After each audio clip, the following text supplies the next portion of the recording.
Hi hello welcome to our channel. నేను మీ Gautami.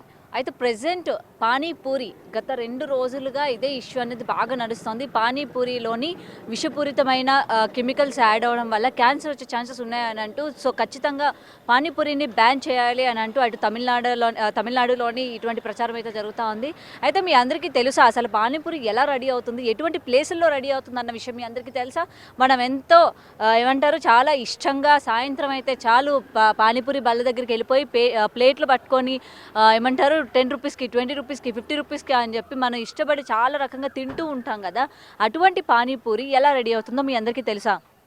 So ఇప్పుడు present మనం విజువల్స్లో చూస్తున్నాం కదా, ఈ యొక్క ఏరియా ఎలా ఉంది, ఈ ఏరియా యొక్క చుట్టుపక్కల ఎలా ఉంది, ఈ చుట్టుపక్కల మొత్తం కూడా చూసిన తర్వాత ఇక్కడ జనాలు ఎటువంటి హైజీనిక్గా మనకి పానీపూరీలు అన్నవి తయారు చేస్తున్నారు, ఎంత హైజీనిక్గా ఆ పానీపూరీల్ని మార్కెట్లోని దాన్ని హోల్సేల్ అండ్ రీటైల్స్కి దాన్ని సేల్ చేస్తున్నారు అన్న విషయం మీ అందరికీ తెలుసా? సో దాని గురించి అది మీకు ఎలాగైనా సరే చూపించాలి అనే ప్రయత్నంలోనే నేను ఇవాళ ఈ వీడియో అయితే మీకు చేయడం జరుగుతుంది. అండ్ ప్రజెంట్ చూస్తున్నారు కదా, మొత్తం కూడా ఎక్కడైతే పానీపూరి మొత్తం కూడా తయారు చేస్తున్నారో ఆ ఇంటి యొక్క విజువల్స్ పక్కన చూడండి. మొత్తం ఈ ఏరియా అంతా కూడా ఎలా ఉందో చూడండి. మనకి ఈ చుట్టుపక్కల మొత్తం కూడా ఏరియాలన్నిటికీ పానీపూరీలు ఎక్కడెక్కడైతే అమ్ముతున్నారో వాటన్నిటికీ కూడా ఇక్కడ నుంచే పూరీలు అనేవి సప్లై అవుతున్నాయి అనమాట. మనందరం మీద ఏంటంటే ఆ ఫుడ్ కలర్స్ ఏదైతే యూజ్ చేస్తున్నారో ఆ సాసెస్ మీద కానీ లేకపోతే ఈ యొక్క పానీ మీద కాన్సన్ట్రేషన్ చేస్తున్నాం, కానీ ఆ యొక్క పూరీలు ఎలా తయారు చేస్తారు, ఆ యొక్క పూరీలు ఎంత హైజీనిక్గా మన దగ్గరికి వస్తున్నాయి అనే విషయాన్ని ఎవరు కూడా పట్టించుకోవడం లేదు.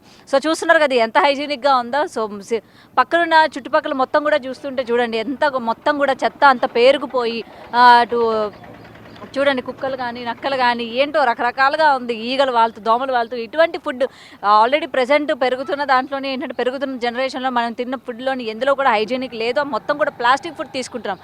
ఇటువంటి సమయంలో కూడా మనం తింటున్న కాస్త కూస్తో దాంట్లో కూడా ఇంకా ఇటువంటి హైజీనిక్ లేనివి వీళ్ళు మనకి ప్రొవైడ్ చేయడం వల్ల కలరా కానీ లేకపోతే మలేరియా కానీ టైఫాయిడ్ కానీ ఇటువంటివి ఫీవర్స్ కానీ ఇటువంటివన్నీ వచ్చే ఛాన్సెస్ ఉన్నాయన్నమాట.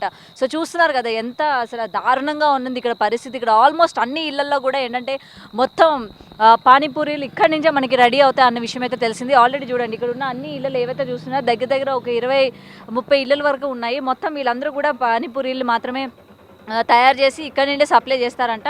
మధ్యాహ్నం 12 గంటల నుంచి వీళ్ళు ఏంటంటే తయారు చేయడం అనేది స్టార్ట్ అవుతుంది.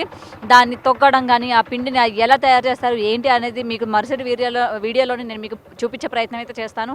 అండ్ మనం తిన్న ప్రతి ఫుడ్లోని ఏంటంటే ఇప్పుడు మొత్తం హైజీనిక్గా లేదు అన్న విషయం మనందరికీ తెలుసు. రీసెంట్గా ఫుడ్స్కి సంబంధించి మొత్తం కూడా వాళ్ళందరూ కూడా రైడ్ చేయడం జరిగింది. అటు బిర్యానీస్లోని ఏదైనా సరే ఫాస్ట్ ఫుడ్స్లోని ఎటువంటి కెమికల్స్ యూజ్ చేస్తున్నారు, అలాగే పురుగులు కానీ లేకపోతే బల్లులు కానీ ఇట్లాంటివి ఇన్సెక్ట్స్ కానీ మొత్తం కూడా ఆ ఫుడ్ ఐటమ్స్లో వస్తున్నాయని చెప్పి చాలా మనం చూస్తూనే ఉన్నాం. ప్రతి ఒక్క ఫుడ్ ఐటమ్ అటు చాక్లెట్ దగ్గర నుంచి ఇటు మనం తింటున్న బిర్యానీలు కానీ ప్రతి ఫాస్ట్ ఫుడ్ ఐటమ్స్లోని ఇటువంటివి కలుషితమైనవి ప్రాణహానికి గురయ్యేవి అన్నీ కూడా ఇంక్లూడ్ చేస్తున్న విషయం మనందరికీ తెలుసు. ఇప్పుడు ఆల్రెడీ పానీపూరి గురించి గతంలో కూడా మనందరికీ కూడా ఒక న్యూస్ అనేది స్ప్రెడ్ అయింది. పానీపూరి తినడం వల్ల అసలు మనకి ఏంటంటే బాడీలోని అంటే వాళ్ళు యూజ్ చేసే ఆ యొక్క ఫుడ్ కలర్స్ ఏవైతే ఉన్నాయో దానిలోని క్యాన్సర్కి దారి తీసే యొక్క కెమికల్స్ ఇంక్లూడ్ అయి ఉంటున్నారు అన్న విషయం మనందరికీ తెలుసు. మనం ఎంతో ఇష్టంగా తింటూ ఉంటాం కదా సాసెస్, గ్రీన్ సాస్ అని, రెడ్ సాస్ అని, లేకపోతే గ్రే సాస్ అని, బ్లాక్ సాస్ అని, ఇట్లా డిఫరెంట్ ఇప్పుడు కొత్తగా ఏంటంటే పానీపూరిలోనే డిఫరెంట్ స్టైల్స్ కూడా వచ్చేసాయి అనమాట. ఈ డిఫరెంట్ సాసెస్ అనేవి యాడ్ అవ్వడం కానీ లేకపోతే పానీపూరిలో డిఫరెంట్ చాట్ అని చెప్పి లేకపోతే మసాలా అని చెప్పి ఇలాగ మనం డిఫరెంట్ కొత్త టేస్ట్లు మనం ఎంజాయ్ చేస్తూ ఉన్నాం. కానీ దాని వెనుక ఉన్న అసలు ఏంటి, ఇంత కొత్త టేస్ట్లు మనం ఎంజాయ్ చేస్తున్నాం, దాని వెనుక ఎటువంటి ఈ చూస్తున్నారు కదా మొత్తం కూడా ఎలాంటివి భయంకరమైన ఉన్నాయి, మన ఆరోగ్యానికి భయంకరం తెచ్చేవి ఎటువంటివి యూజ్ చేస్తున్నారు అన్న విషయం ఒక్కరు కూడా మనం ఆలోచించట్లేదు. ఇవాళ చిన్నపిల్లల దగ్గర నుంచి ప్రతి ఒక్కరు కూడా ఏంటంటే చాలా ఇష్టంగా పానీపూరి అనగానే మనం వెళ్ళిపోయి అందరికీ పెడతా ఉన్నాం. చిన్నపిల్లలకు కూడా మనం ఈ పానీపూరి అనేది అలవాటు చేస్తూ ఉన్నాం. మనం ముఖ్యంగా మనందరం కూడా ఏంటంటే ఈ పానీ అన్నది మనందరికీ తెలుసు. జనాలు ఏంటంటే ఈ పానీ కోసం వెళ్ళే వాళ్ళు కొంతమంది ఉన్నారు, అడిగి మరీ వేయించుకొని తాగుతూ ఉంటారు. అందులో కొంతమంది ఏంటంటే చింతపండుతో చేస్తూ ఉంటారు, అది నిజమైన చింతపండుతో చేస్తూ ఉంటారు అన్న విషయం కూడా మనకు తెలియదు. అందులో కూడా పురుగులు అవి పట్టి ఉంటాయి, మన లోపలికి వెళ్ళి చూడలేము. దాని తర్వాత కొంతమంది ఏంటంటే ఈ కొత్తిమీర, కరివేపాకు లేకపోతే పచ్చిమిర్చి వీటిని యూజ్ చేస్తూ ఉంటారు. దానికి కూడా ఎఫర్ట్ చేయలేని వాళ్ళు ఏంటంటే ఈ కలర్ ఏదైతే ఉంటుందో దానికి ఎక్కువ ఇంపాక్ట్ అయిపోతూ ఉంటారు అనమాట. ఈ ఆమ్లా కానీ లేకపోతే ఈ కలర్ కానీ బయట మార్కెట్లో దొరికేవి.